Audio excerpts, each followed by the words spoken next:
Berjumpa lagi dalam program Bincang Lifestyle, kali ini bersama saya Rizkia Amrina. Saudara, tentunya TVRI Sumatera Selatan memenangkan juara umum Gatra Kencana di tahun 2024. Perolehan juara umum ini tentunya banyak sekali program-program dan juga penghargaan lainnya yang didapatkan dari TVRI Sumsel. Nah, kita akan melihat ini bagaimana perjuangan teman-teman akhirnya berhasil mendapatkan penghargaan dan juara pertama serta juga juara umum di Gatra Kencana 2024. Nah, untuk pertama kita akan melihat dari program Anak Indonesia dengan tema Monster Sampah. Sebelum kita ngobrol dengan teman-teman yang memang terlibat dalam produksinya, kita lihat terlebih dahulu cuplikan mengenai Anak Indonesia Monster Sampah.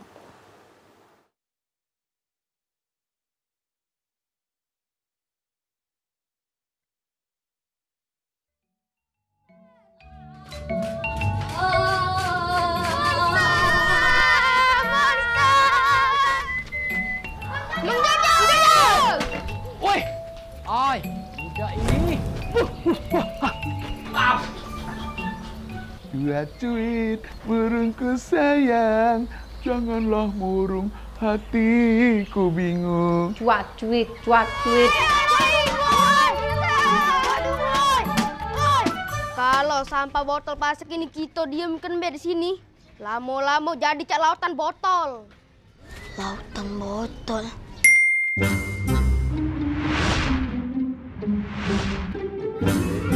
Ay, mana yuk? Aku seneng ikuti bapak aku begawe. Sekalian jalan-jalan sambil jingok sekitar. Gara-gara ini, aku jadi tahu kalau setiap hari itu ada sampah. Langsung saja kita undang tentunya pengarah acara dan juga pemain dari Anak Indonesia Monster Sampah. Halo teman-teman, boleh masuk sekarang? Wah, boleh nih, keren banget. Ini pialanya boleh ditaruh di meja juga nih, ditunjukin sama pemirsa juga. Oke, boleh duduk. Yang pertama ini ada Kak Hadi sebagai pengarah acara dan juga ketua tim PAT ya, dan juga ada para pemain juga.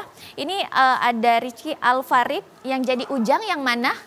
Oh, yang itu Ujang. Terus ada Ahmad Rizky menjadi Aiman. Terus juga pemain kita yang luar biasa ini ada Ridwan Effendi, kalau di sini jadi Wak Dolah ya. Oke, boleh nih kita ngobrol-ngobrol dulu. Mungkin dari pengarah acaranya nih. Bagaimana akhirnya, nyangka nggak sih dapat juara pertama dengan tema Monster Sampah ini? Alhamdulillah, kalau soal sangka dan tak sangka sebenarnya nggak nyangka ya. Baik. Cuman kita sudah melakukan persiapan dan rencana yang matang untuk memproduksi sebuah program acara yang menarik seperti itu. Itu kita produksi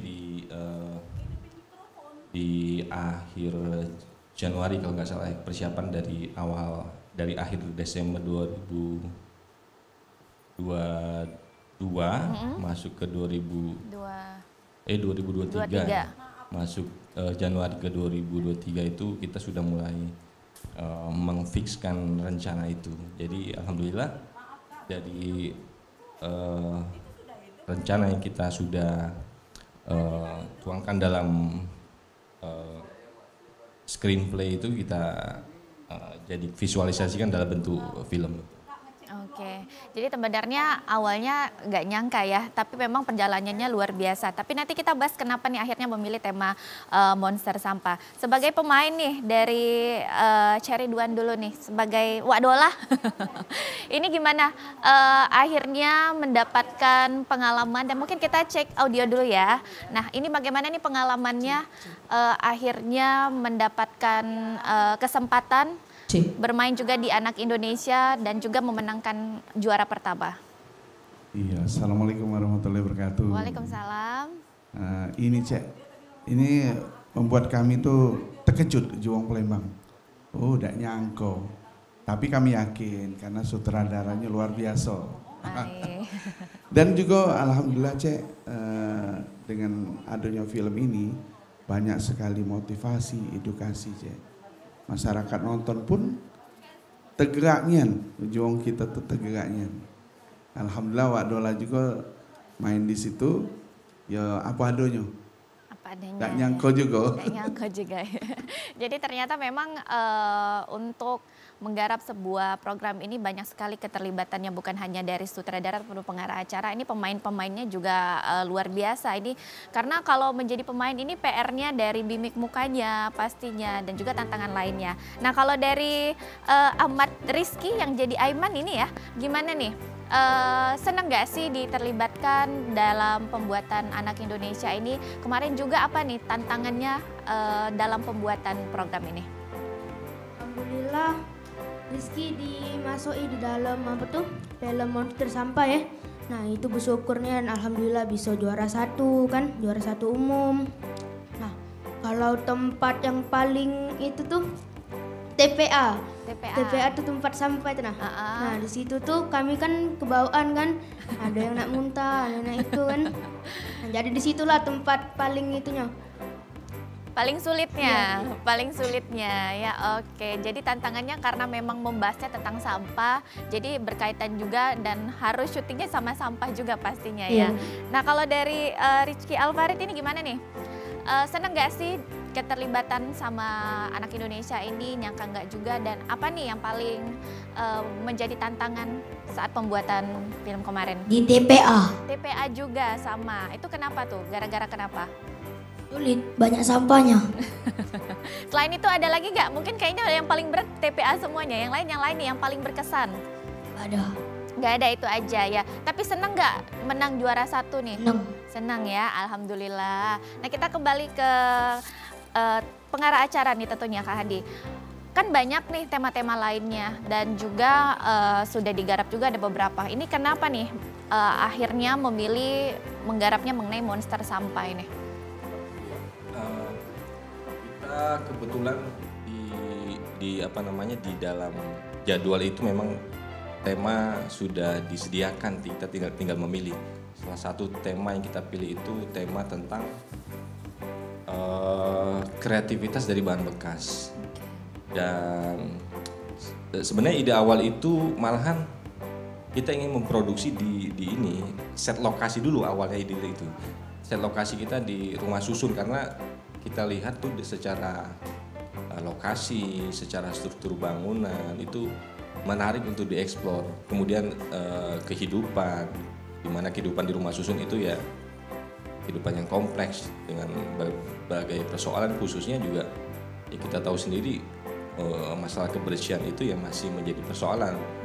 Jadi dari situlah awalnya, kemudian kita buatkan sebuah cerita yang berjudul Monster Sampah gitu, karena cerita sebuah anak-anak yang berkreativitas, yang kemudian berkreativitas dari botol bekas yang banyak dibuang di sekitar yang dianggap tidak berguna. Pada akhirnya ya itu sampah yang tidak berguna itu ya ada manfaatnya juga. Oke, baik. Ini pesan-pesannya bukan hanya membuat suatu program saja ya, tapi pesan utamanya untuk pemirsa ini harus berkaitan, apalagi masalah sampah ini masih menjadi polemik juga di Palembang juga ya, khususnya di Palembang. Nah, tapi kalau misalnya tantangan nih dari pembuatan program Anak Indonesia ini apa saja nih dari pengarah acaranya sendiri? Tantangannya untuk pertama di lokasi rumah susun itu kita tidak bisa diprediksi ya, karena walaupun kita sudah koordinasi dengan dengan RT setempat, tapi kan ya namanya rumah susun memang tempat lalu lalang, tempat kegiatan itu kadang itu jadi hambatan juga. Ada satu hal lagi ya juga yang menarik, lucunya juga tantangannya itu ya ada pas kita mau take itu ada suara musik gitu. Sedangkan sumbernya itu kita udah tahu di mana. Rumah susu salah satu kamar itu kita cari satu-satu di mana sumbernya biar kita minta untuk berhenti sejenak gitu kan. Karena ganggu Karena pastinya ya. mengganggu. Jadi kita berhenti, kita break sebentar, kita cari dulu sumber suaranya di mana, musiknya di mana itu. Jadi ya itulah tantangannya seperti itu. Kemudian ya yang disampaikan anak-anak tadi, si Aiman dan Ujang tadi di TPA Sukawinatan ya nggak salah. Itu ya kondisinya bau sekali gitu kan. Namanya di tempat sampah itu kalau kita lihat itu memang seperti lautan. Makanya di dalam film itu saya kasih sebuah kata-kata memang itu lautan sampah seperti itu. Lautannya ya, memang lautan dan menggunung juga. Oke, ternyata tantangannya luar biasa kalau dari pengacara mungkin selain TPA dari anak-anak juga ternyata tempat lokasi di rumah susun ya banyak tantangannya ternyata yang memang dihadapi. Nah kalau dari Wak Dolahnya nih, apa nih tantangannya dari pembuatan programnya kemarin apa saja nih? Yang jelas tantangannya pertama bagi kami itu cuaca. Cuaca, Kami berdoa ya Allah jangan sampai cuaca hujan. Kalau cuaca hujan ngulang lagi. Terus apa lagi nih? Yang jelas bagi kami sutradaranya sangat sabar. Nengok kami ini kadang salah, kadang cepet. Dan juga alhamdulillah kami juga ngerasa ke cak mana di kehidupan di rumah susun ya kan. Jadi kami juga bisa tahu. Dan juga oh ini manfaatnya sampah dan digunakan ibarat daur ulang. Nah, jadi kita jangan sembarangan buang sampah, apalagi sampah itu plastik kan. Nah, alhamdulillah banyak sekali kami dapat pengetahuan juga sambil main, sambil berperan, kami dapat pengetahuan juga di situ. Baik, sambil main, sambil dapat pengetahuan juga dan memberikan pesan juga nih pastinya untuk pemirsa. Mungkin kalau nggak syuting ini nggak akan datang ke TPA Sukawinatan pastinya. Ya. Nah ini kembali ke Aiman nih. Aiman tadi tantangannya di syutingnya di TPA ya, tempat pembuangan akhir. Tapi ada nggak sih adegan yang paling disukai dan mungkin merasa aduh aku ganteng banget nih di sana gitu. Ada nggak nih? Kalau itu sih pas yang jadi hantu, yang apa tuh si Ujang buang sampah. Nah, jadi hantu. Jadi hantu. Nah, itu yang senengin. Senengnya kenapa tuh? Ya lemak jadi hantu itu, tidak kelihatan mukanya kan. Oh enak jadi hantu karena nggak kelihatan mukanya. Bisa nakut-nakutin juga ya. Oke, kalau apa? Jadi monster sampahnya. Oh jadi monster sampahnya. Oke. Kalau Ujang nih, adegan yang paling disukai? Mungkin tadi kalau lihat cuplikannya benar-benar ada adegan yang tiduran di plastik botol sampah ya. Itu jadi adegan favorit nggak atau malah jadi yang paling sulit nih? Sulit. Itu yang paling sulit. Tapi yang paling disukai apa? Pas yang buang wadah cilok ke kepala RT. Oh adegan yang itu yang disukai, itu kenapa tuh malah? Kan diulang-ulang nggak itu adegannya kemarin? Iya. Oh iya, jadi makin diulang makin senang ya kemarin adegannya? Iya. Oke, baik karena banyak sekali yang namanya proses dari pembuatan Anak Indonesia ini tentunya ya. Dari para pemainnya dan juga penggarapannya dari memilih lokasi dan juga memilih temanya. Nah kalau misalnya yang lebih diperhatikan lagi dan juga mungkin ke depannya nih kira-kira mau ada tema apa lagi nih dari Kak Adi sendiri nih? Untuk kedepannya kalau ini kan program Anak Indonesia ini termasuk dalam program acara terpadu ya. Dan yang sudah ditentukan di TVRI nasional. Jadi sudah disediakan temanya mungkin tidak berbeda dengan tema-tema di tahun ini. Paling kita akan mengincar tema-tema yang tema-tema yang mempunyai makna, mempunyai banyak hal-hal yang sifatnya kebermanfaatan yang lebih besar untuk masyarakat kira-kira Bu. Betul. Jadi kalau masyarakat dengan adanya program-program dan juga film pesannya juga lebih tersampaikan dan juga memang dilihat bagaimana dari TPA yang ada di Sukawinatan. Mungkin banyak masyarakat belum pernah melihatnya, di Momen Anak Indonesia ini juga dapat melihatnya. Terima kasih nih untuk teman-teman, pemain dari Anak Indonesia dan juga pengarah acara ini Kak Hadi sudah berbincang nih. Nanti kita lanjut lagi pastinya mengenai program-program lainnya yang didapatkan dari TVRI Sumatera Selatan dan juga memenangkan juara umum di Gatra Kencana 2024. Pemirsa, tetaplah bersama kami.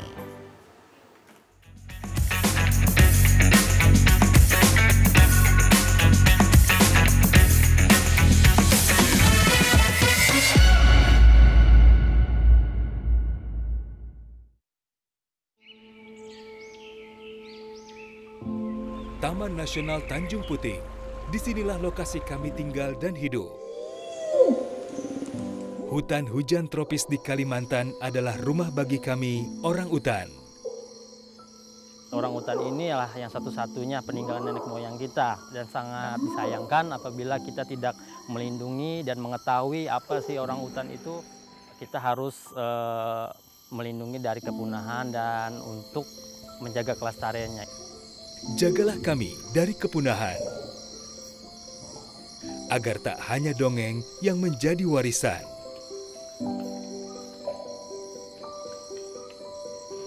Kami juga memiliki hak hidup yang sama, seperti kalian, manusia. Pelihara hutan, selamatkan orang utan dari ancaman kepunahan.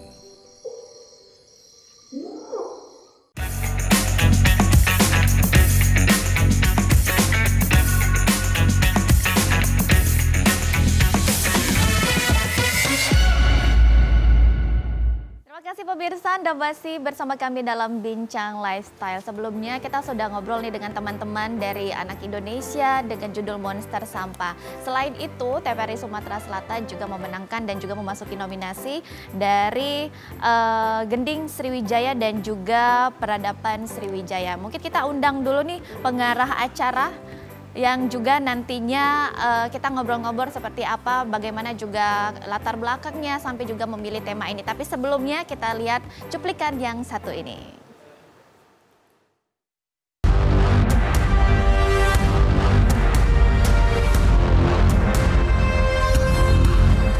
Pada tahun 1718, Renault mentranslitkan naskah Arab yang berjudul Akbaru al-Sinwahin yang ditulis oleh musafir bernama Sulaiman pada tahun 851.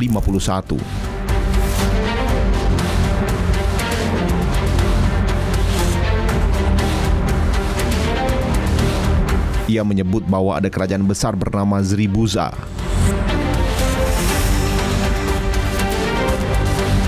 Sementara di waktu yang lain, terdapat catatannya lebih tua dari catatan Sulaiman.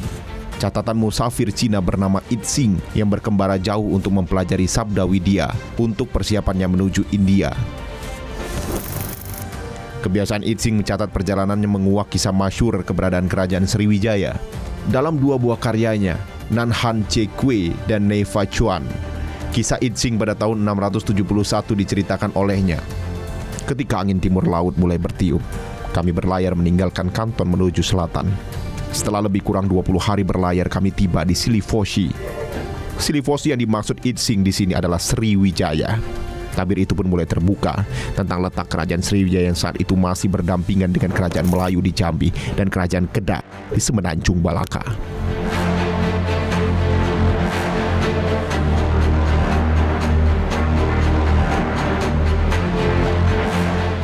Pernyataan Itsing selanjutnya menyebut bahwa orang yang berada di Sriwijaya tidak memiliki bayang-bayang, menunjuk pada tempat yang tepat berada di garis lintang Katulistiwa, memunculkan banyak pendapat yang sampai saat ini masih belum terkuak dengan jelas. Sebuah pertanyaan besar bagi kita semua, di mana ibu kota negara Sriwijaya?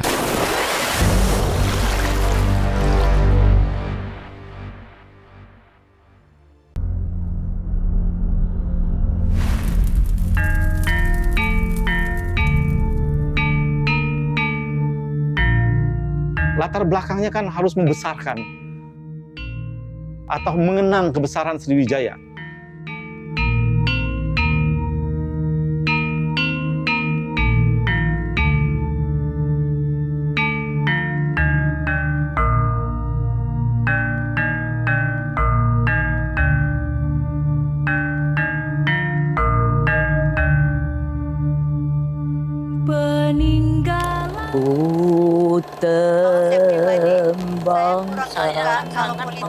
nyanyian lagu gending Sriwijaya.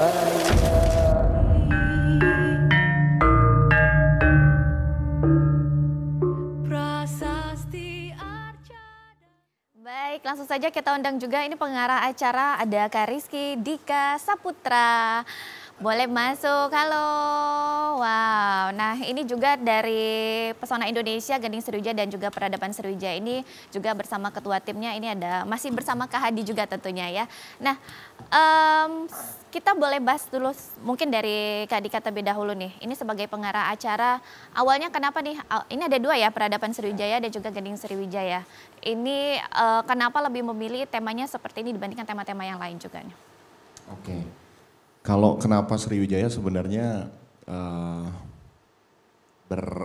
berangkat dari keresahan saya untuk mencari identitas gitu. Karena kita tuh sebenarnya kadang lupa siapa identitas kita gitu. Mencari identitas tuh nggak gampang ternyata. Orang ngomong Sriwijaya itu besar, Sriwijaya itu agung segala macem. Tapi saya sendiri nggak ngerti itu apa Sriwijaya gitu kan. Dan di mana Sriwijaya, terus juga seberapa masyhurnya itu nggak paham. Kemudian beralihlah ada sebuah program acara bernama Pesona Indonesia yang memang kita harus mengirimkan itu ke Jakarta dalam rangka untuk apa namanya Pak Katim, PAT ya. Program acara terpadu. Nah, program acara terpadu itu akhirnya ada beberapa tema tuh Mbak Kiki. Beberapa tema itu ada yang budaya, kemudian ada yang apa lagi? Warisan ya. Warisan sejarah gitu. Nah kebetulan aja sih sebenarnya yang masuk itu yang Sriwijaya semua. Saya nggak tahu kenapa gitu. Cuma memang dari 1 tahun berjalan hampir kurang lebih menggarap 8 lah kayaknya 8 pesona nggak cuma Sriwijaya. Cuma memang kayaknya orang lebih interesting ternyata dengan Sriwijaya gitu. Oke, jadi karena mungkin orang banyaknya dengarnya Sriwijaya aja, tapi bagaimana sejarahnya seperti apa. Nah dari ketua tim PAT nih, Kak Hadi pastinya, latar belakang akhirnya juga sama-sama teman-teman lainnya memilih dengan tema Sriwijaya ini, Peradaban Sriwijaya dan Gending Sriwijaya ini apa nih yang menjadi ketertarikannya? Yang menjadi ketertarikan tuh mengangkat tema itu sebenarnya yaitu hal yang menarik di Sumatera Selatan ini saya pikir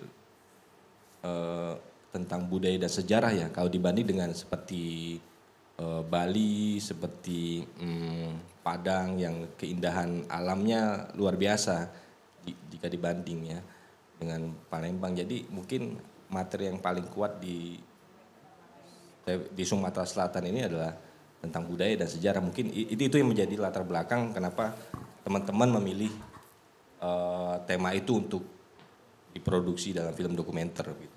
Baik, apalagi Sumatera Selatan, Palembang juga lebih dikenal dengan destinasi tempat wisata-wisata yang penuh dengan sejarahnya. Ini banyak mendengar sejarahnya, tapi kadang bagaimana perjalanannya banyak masyarakat yang belum memahami ya. Jadi ini momennya juga sebagai mengedukasi masyarakat dalam Pesona Indonesia. Nah kembali ke Kak Dika nih. Kalau melihat dari cuplikan tadi mungkin banyak ada PR-nya juga ya. Ada yang dari visual-visual lama tuh PR-nya gimana tuh kalau melihat, kalau mau di-syutingin nggak bisa juga ya pastinya. Itu gimana nih, mungkin boleh diceritain atau juga ini jadi tantangan nih dari pembuatan Pesona Indonesia kemarin?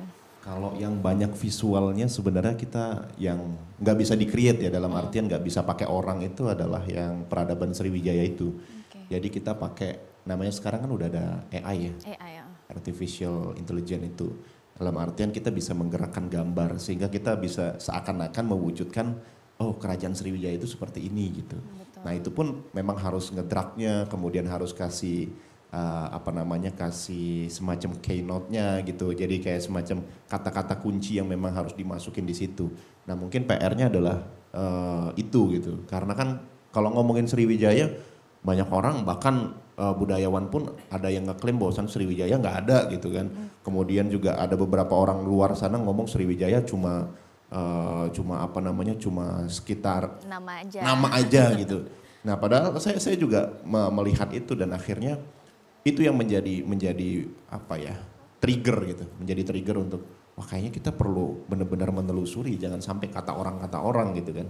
Kalau peradaban Sriwijaya sendiri kan itu akhirnya kami menemukan beberapa fakta, jadi melalui narasumber kuncinya itu ada Dr. Erwan Suryanegara yang memang dia S3-nya khusus meneliti, S1, S2-nya meneliti keberadaan Sriwijaya dan S3-nya mengangkat tentang megalit.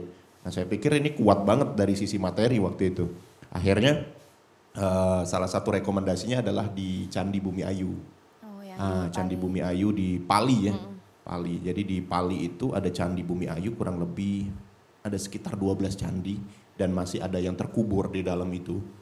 Dan melihat dari artefak itu, melihat dari ukiran, kemudian melihat dari bentuk candi itu tuh memang secara batuannya kan banyak tuh. Yang baginya ada batuan andesit, kemudian batuan-batuannya sudah diteliti dan memang batu-batuan itu hadir diperkirakan pada saat masa keemasan Sriwijaya itu di masa Sailendra kalau nggak salah waktu itu di abad ke-9 atau abad ke-10.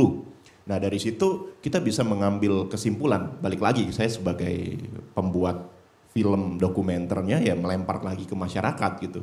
Mau percaya atau tidak ini faktanya seperti ini. Dan akhirnya berdasar dari situ secara tidak langsung pun saya juga mendapatkan insight bahwasannya ternyata Sriwijaya itu bukan cuma katanya-katanya gitu, memang benar-benar ada gitu. Baik ya, jadi mungkin memang masih banyak dari masyarakat Sriwijaya hanya dengan kata-kata saja, tapi karena belum ada bukti-bukti yang konkret, jadi masih menjadi perdebatan juga ya pastinya hingga saat ini. Nah kalau KKHD sendiri ini tantangannya pastinya luar biasa, apalagi kita mencari yang memang menjadikan narasumber yang memang terpercaya juga nih dengan keberadaan Sriwijaya dan juga sejarah-sejarah lainnya. Ini kemarin gimana?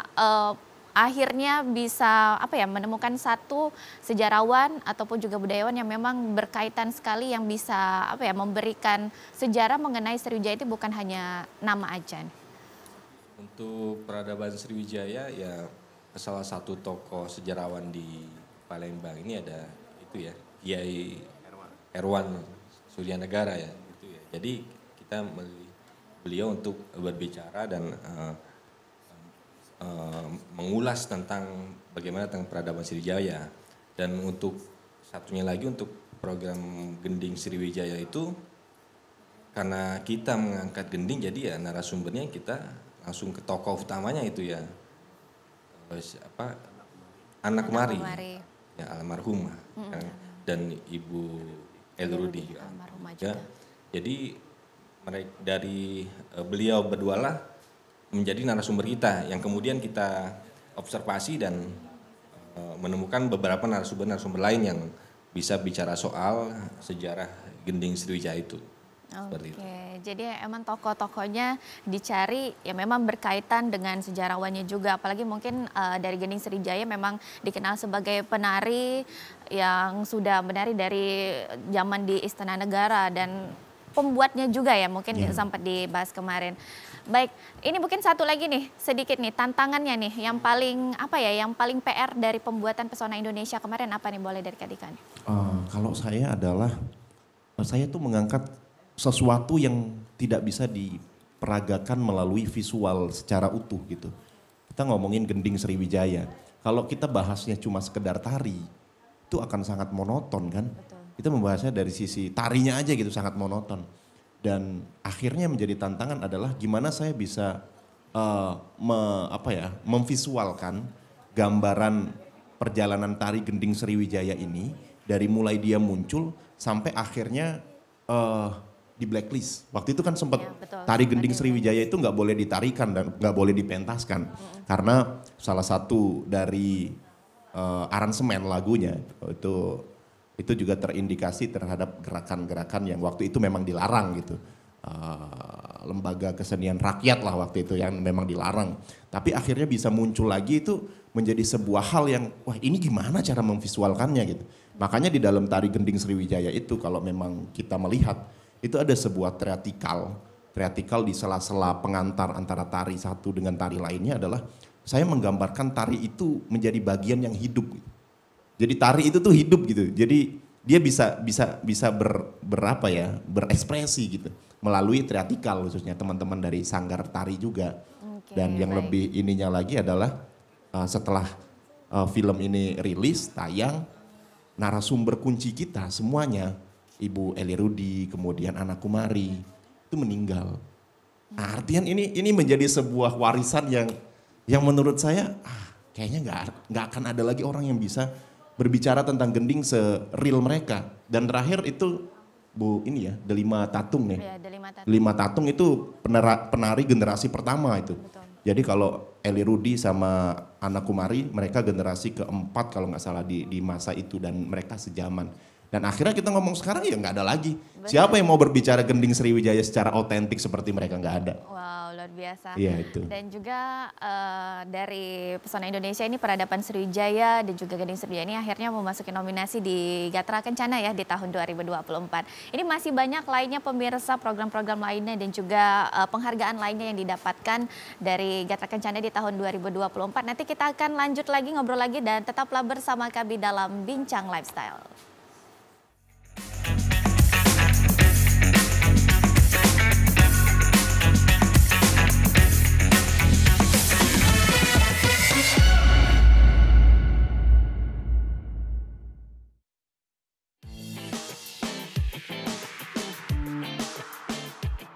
Setiap sentuhan, setiap rasa, memiliki cerita dan warisan.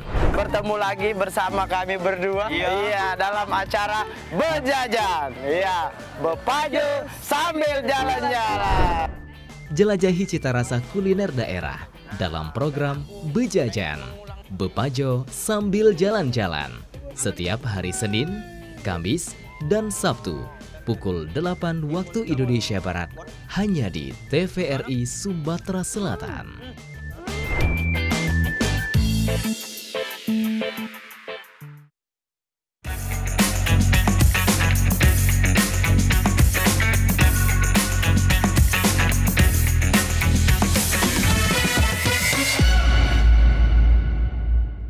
Pemirsa, Anda masih bersama kami dalam Bincang Lifestyle. Sebelumnya kita sudah berbincang dengan teman-teman yang terlibat dari Anak Indonesia dengan Monster Sampah dan juga dengan Pesona Indonesia dari tema Gending Sriwijaya dan juga Peradaban Sriwijaya. Dan satu lagi tentunya TVRI Sumatera Selatan memasuki nominasi dari tema inspirasi, ya ini perjuangan dari Akagani. Nah, sebelum kita ngobrol dengan teman-teman yang memang keterlibatan dalam pembuatan inspirasi ini, kita lihat terlebih dahulu cuplikan yang satu ini.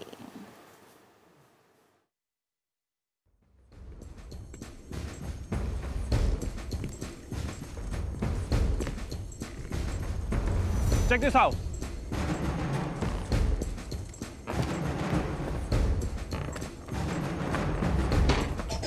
What's your weapon?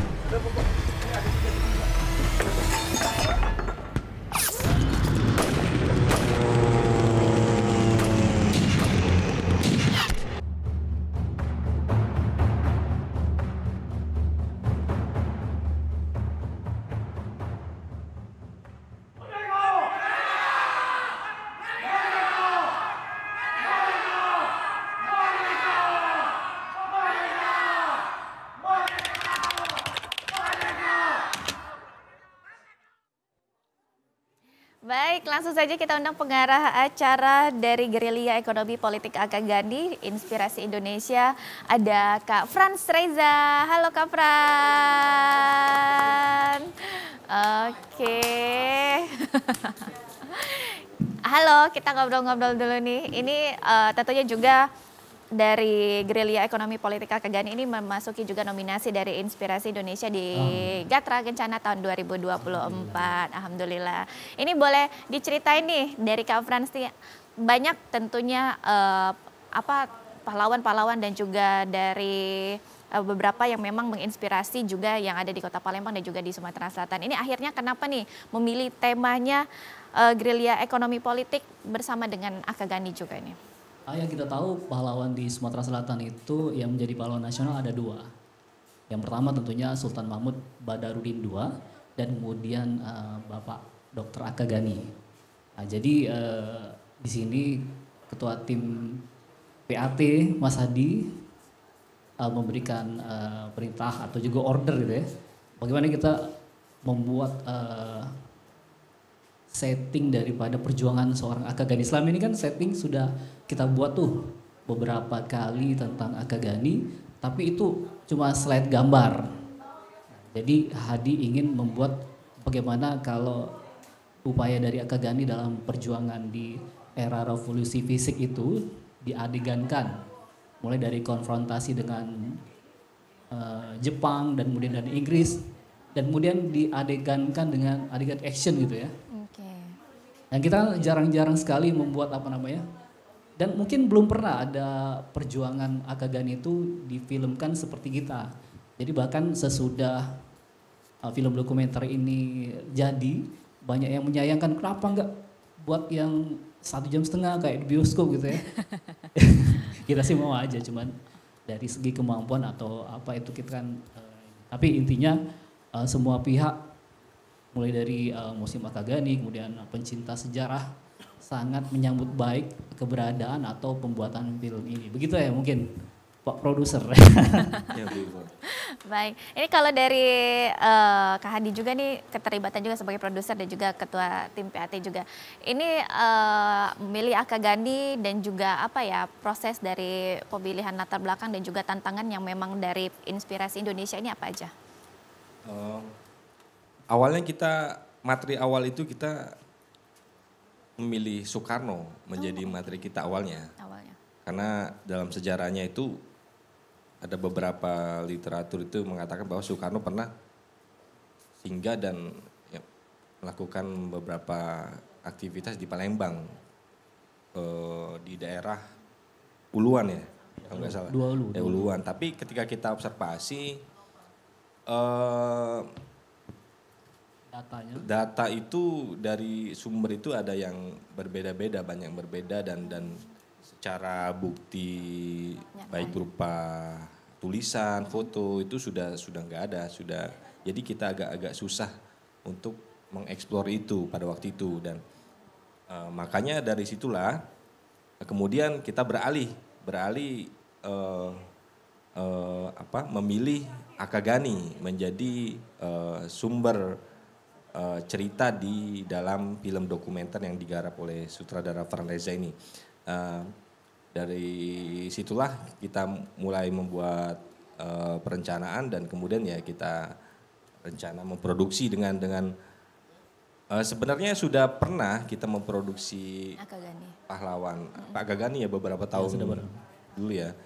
Cuman yang membedakan adalah mungkin kita mengadegankan sebuah perang itu yang mungkin penonton tidak bisa melihat bagaimana hanya melihat sebatas tulisan, tapi kita mencoba memvisualisasikan seperti itu. Baik, jadi kalau misalnya kadang belajar sejarah mungkin hanya mendengar dari kata-katanya saja. Jadi kalau difilmkan dan juga divisualisasikan jadi lebih lebih terasa ya, dan juga lebih mudah nih edukasinya sejarah untuk masyarakat juga.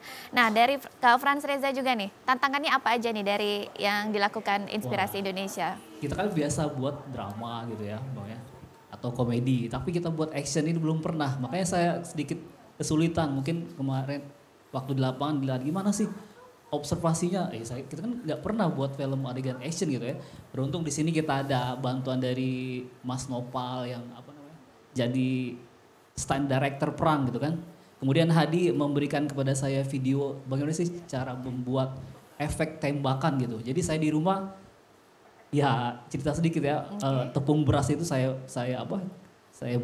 kasih air, kemudian saya keringkan, kemudian dalam 3 hari itu kalau ditembakkan dengan ketapel itu begitu kena di tembok atau pohon itu pecah, jadi seperti adegan pistol yang kena tembok gitu. Jadi dia semacam walaupun murah cuman lumayan efek gitu ya.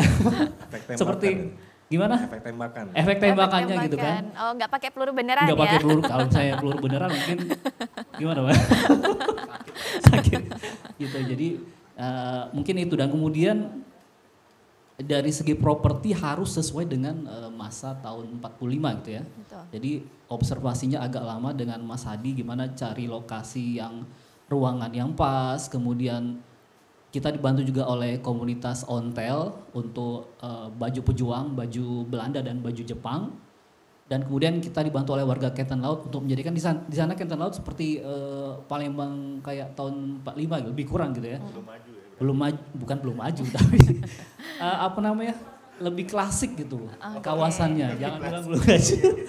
Jadi lebih kawasannya lebih vintage ya, klasik, lebih vintage dan otentik gitu kan. klasik, Jadi kita ngeliatnya kayak Palembang tahun 45. Cuman bedanya Sungai Musi kan itu lebar gitu ya, tapi Sungai Kenten kan agak lebih kecil luasnya gitu ya. Mungkin itu tantangannya dan alhamdulillah kita dimudahkan oleh seluruh dari museum tekstil, kemudian museum Agagani dan kemudian dari perpustakaan daerah tempat kita mewawancarai narasumber dan juga narasumber kita dari Fakultas Sejarah FKIP Universitas Sriwijaya. Oke, jadi tentunya narasumbernya juga bukan hanya memvisualisasikan peperangannya saja, tapi dari sejarahnya juga harus benar ya yang diinformasikan. Kalau buat sejarah kita nggak boleh berdasarkan opini kita harus berdasarkan fakta dari tulisan sejarawan dan kemudian dari ya itu tadi akademisi. Itu jadi hasil dari film kita sesuai dengan fakta sejarah. Oke, nah pemirsa masih ada lainnya nih yang juga menjadi faktor dan juga pendukungnya akhirnya TVRI Sumsel menjadi pemenang juara umum di Gatra Kencana. Tapi kita akan ngobrolnya setelah jeda berikut, tetaplah bersama kami.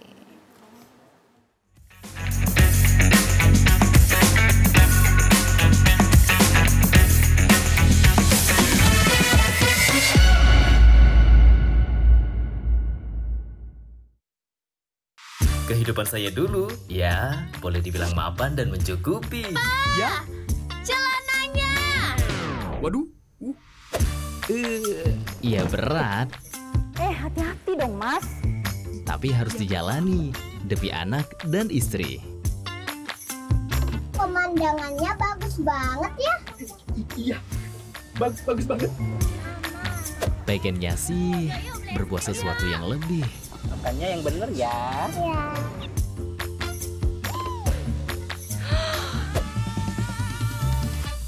Pinter. Akhirnya kutemukan caranya. Tapi ternyata itu salah. Sepeda anak jadi hilang. Mobil cicilan hilang. Rumah warisan keluarga juga ikut hilang. Aku pulang ke rumah orang tua. Hati-hati ya, jangan jadi seperti saya.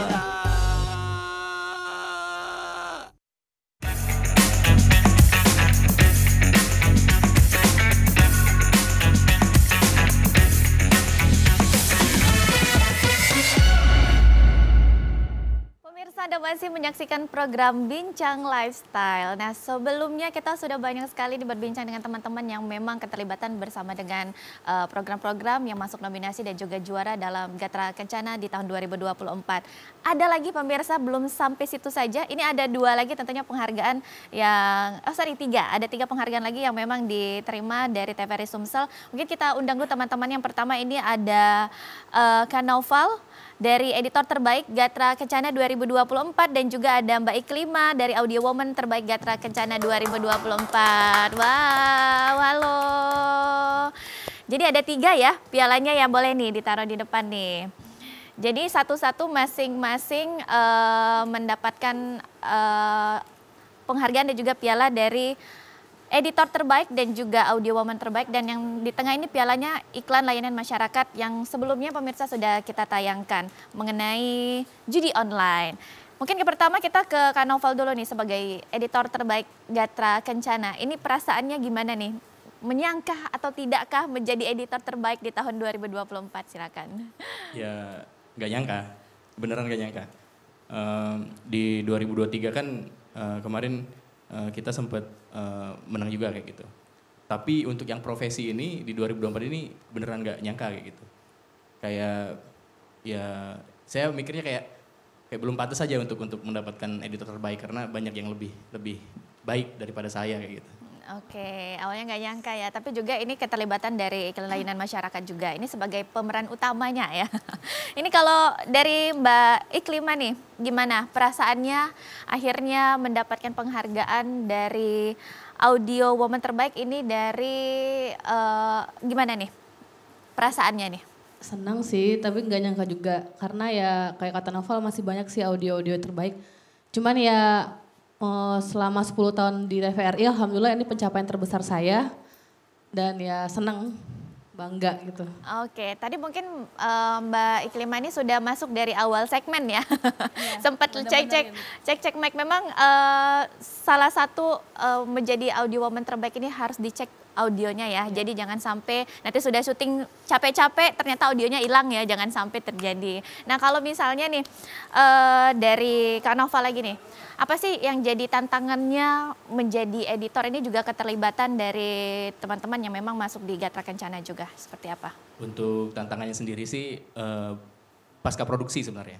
Jadi bagaimana kita mensinkronkan audio sama video kayak gitu, bagaimana kita menyusun agar lebih rapi kayak gitu. Tapi di lapangan juga kita terbantu dengan visual-visual yang bagus. Kayak gitu. Dari kameramen kami yang bagus, mana Kak Edis. Itu saya seneng banget kalau misalnya kameramennya Kak Edis karena memang visualnya bagus-bagus kayak gitu. Gitu. Angle-angle-nya. Jadi saya seneng kayak gitu. Jadi saya enggak. Ini beneran. Bukan lip service juga, tapi ini bener. Jadi begitu ngedit visualnya dari Kak Edis itu saya sangat seneng kayak gitu karena ya nggak ada yang gagal kayak gitu, nggak ada ya, tapi mungkin ada kadang-kadang yang ada yang misfokus ya kayak gitu ya. Tapi agak ini nggak sih, agak apa ya, pastinya ya namanya kerja dan dalam pembuatan penggarapan program ini pasti ada apa ya, kesel-keselnya nih. Kadang kita udah capek-capek bikin ternyata ada permasalahan dan trouble-nya di sini. Ini gimana nih kadang gesekannya antara produser, ketua nih sama kameramen juga, audio juga gimana nih? Kalau gesekan banyak ya, tapi tim kita ini kayak love and hate relations gitu. Jadi kita sayang sama tim ini, tapi kadang-kadang ngeselin juga kayak gitu. Jadi ya bagaimana caranya, komunikasinya bagaimana caranya agar kita bikin yang terbaik kayak gitu. Walaupun di dalam situ bakal ada pro dan kontra kayak gitu. Oke, kalau Mbak Iklima nih gimana nih? Pastinya juga ada gesekan nih antara editor juga, dari produser dan tim-tim lainnya nih gimana menghadapinya? Kadang gede-gedekan juga nggak?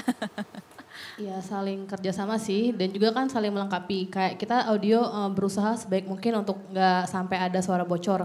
Cuman kan kayak kata Mas Hadi tadi, emang lingkungan di sana itu benar-benar ada aja suara azan, suara-suara, iya gitu. Tapi dari Novalnya mungkin mengatasinya dengan diberikannya efek suara burung gitu. Jadi saling melengkapi. Oke, saling melengkapi. Nah mungkin nih untuk acuan dan juga semangat untuk teman-teman lainnya menjadi editor terbaik dan juga audio woman terbaik nih, ada tipsnya nggak sih bagaimana nih bekerja ikhlasnya akhirnya mendapat penghargaan nih? Mungkin dari Kak Novel terlebih dahulu nih. Sebenarnya kalau kita terus berkarya kayak gitu, memang awal-awal karya kita itu dilihat orang tuh pasti biasa aja kayak gitu. Tapi kalau kita gagal terus coba lagi, itu bakal ada value yang kita ambil. Contohnya seperti susu itu kan bernilai ya.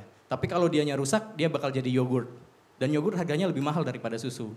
Terus yogurt kalau dia rusak bakal jadi keju. Dan keju itu bakal lebih mahal daripada yogurt kayak gitu. Jadi mereka punya value-nya masing-masing. Jadi jangan pernah berhenti untuk berkarya kayak gitu. Walaupun karya kita jelek gak apa-apa, yang penting sombong dulu kayak gitu. Yang penting sombong dulu, yang penting pede dulu ya, oke. Tapi dari Mbak Iklima nih mungkin ada tips-tips juga nih untuk teman-teman lainnya biar bisa mendapatkan penghargaan yang sama nih. Ya buat teman-teman lain sih setiap pekerjaan tuh kita tuh harus selalu totalitas dan selalu kerja ikhlas, cerdas dan keras.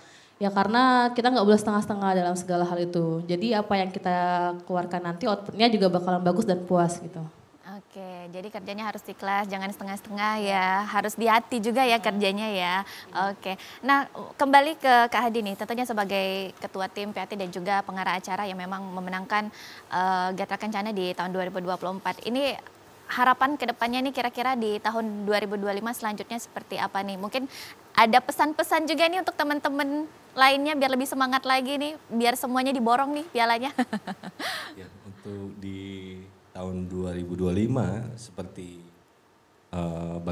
sebagaimana arahan KEPSA juga, ya kita harus bisa bertahan dan mungkin lebih banyak mendapatkan piala di tahun 2025 nanti.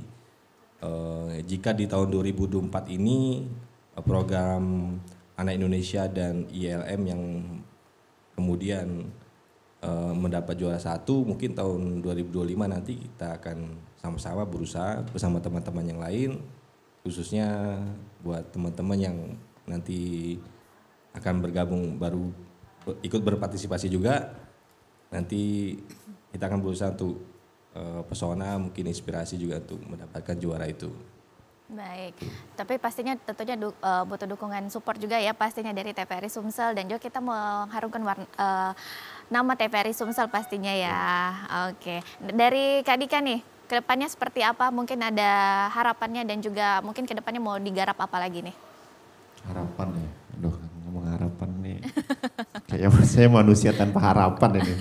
Jadi kalau saya sih lebih ke kayak sebenarnya karya itu tidak ada yang jelek gitu. Masalah dapat piala atau tidak ya bonus lah. Karena menurut saya tuh setiap karya itu memiliki peminatnya masing-masing. Tinggal bagaimana minat atau tidak dalam sebuah karya itu.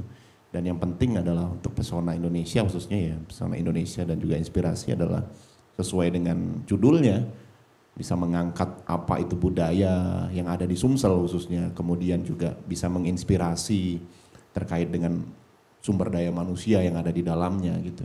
Kalau kita ngomongin Sumsel kan dengan pesonanya, udahlah kita pasti bakal kalah sama Bali, kita pasti bakal kalah sama apa nih NTB, Jogja dan lain sebagainya. Tapi yang lebih kuat dari Sumsel itu adalah yang pertama, kota Palembang ini kota tertua loh di Indonesia, salah satu kota tertua di Indonesia.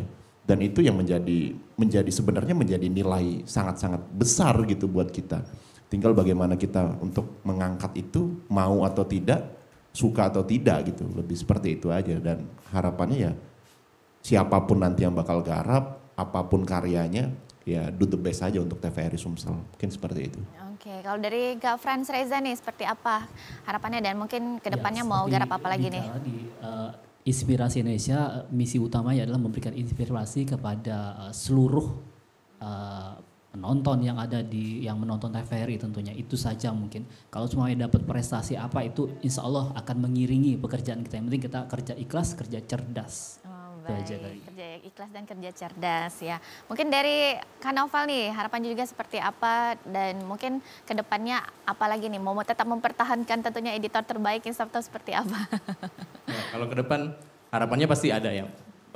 Harapannya mungkin ya lebih banyak karya-karya yang bisa dinikmatin sama masyarakat kayak gitu. Dan betul kata Kak Dika tadi, nggak ada karya yang jelek. Semua karya itu bagus, tergantung bagaimana cara orang menikmatinya, bagaimana selera orang tersebut untuk menikmati karya tersebut kayak gitu. Jadi ya kedepannya semoga kita bisa bikin karya yang lebih baik lagi kayak gitu. Mungkin rujukannya kepada perfilman ya. Kalau misalnya film kan kita bakal bawa nanti taste-nya segala macamnya kayak gitu. Oke, kalau dari Aiman nih seperti apa? Mungkin ada nggak sih harapan ke depannya pengen diajak lagi? Kebalik ya, Ujang ya, sorry. Ujang dulu. Gimana nih, ke depannya ada harapan nggak sih mau diajak lagi atau gimana? Mau. Oh mau diajak lagi ya pastinya ya, oke. Kalau dari Mbak Dola ini gimana nih ke depannya? Mungkin ada harapan untuk TVRI Sumsel juga? Ya kami mengharap kami sebagai seniman, talent, kami pokoknya siap. Kalau dipakai, alhamdulillah. Oke. Kalau dari Aiman ini gimana nih? Ya semoga aja diajak lagi kan buat syuting-syuting biar tetap berkarya gitu. Oke, makin terkenal juga ya. Oke. Ini kalau dari Mbak Iklima harapan kedepannya seperti apa nih untuk di TVRI Sumsel juga? Ya semoga bisa mempertahankan juara ya. Selain dari AI, ILM dan Provinsi Terbaik, semoga inspirasi dan pesona Indonesia juga dapat juara ke depannya. Baik, dan juga kita harapkan ini juara umum Gatra Kencana ini tetap dipertahankan ya.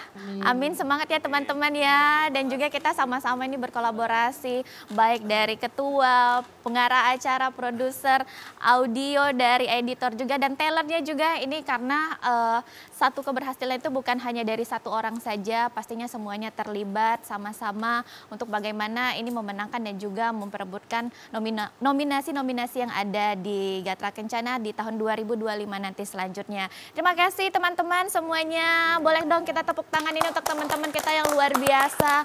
Ini semuanya pemirsa mungkin jarang dilihat di TVRI, tapi ini semuanya di balik layar ya. Yang jarang masuk TV hari ini kita persilahkan dulu ya untuk ditampilkan karena kesuksesan ini banyak sekali luar biasanya kolaborasi dari berbagai pihak dan juga dukungan tentunya dari kepala stasiun juga dari kepala stasiun kita TVRI Sumatera Selatan.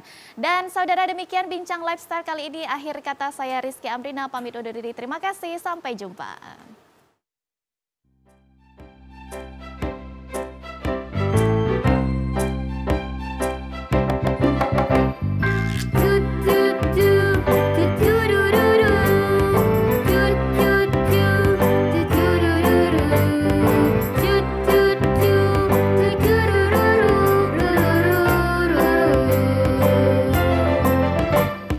Lihatlah kita di sini bersama, kita kreasi mengolah sampah lebih berguna dari botol bekas, jadi lentera dari botol